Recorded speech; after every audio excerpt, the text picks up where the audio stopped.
महंगाई और गुर्बत का खात्मा सबसे बड़ा चैलेंज। कौमी इक्तिसादी कौंसिल तश्कील देने का फैसला। इक्तिसादी माहिरीन को मईशत की बहाली के लिए सिफारिशात तैयार करने की हिदायत। हफ्तावार 2 छुट्टियां खत्म। वज़ीर आज़म शहबाज शरीफ ने इतवार को भी काम करने की ख्वाहिश इजहार कर दी।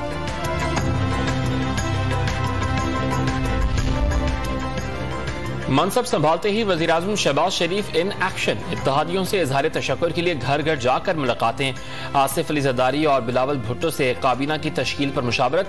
मौलाना फजल रहमान से भी बैठक। MQM पाकिस्तान के रहनुमाओं से भी मुलाकात। वज़ीर आज़म कल कराची का दौरा करेंगे। फवाद चौधरी ने मौजूदा हुकूमत को चंद दिनों का मेहमान करार दे दिया। 135 हल्कों से इस्तीफे आ चुके, पार्लियामेंट अहमियत खो चुकी। फवाद चौधरी का ट्वीट। टकराव से बचने का वाहिद हल इंतखाबात करार। मुबैना धमकी आमेज मुरासले की कॉपी सुप्रीम कोर्ट को मौसूल। डिप्टी स्पीकर ने मुरासले की कॉपी अदालत उज़्मा को भेजने का ऐलान किया था।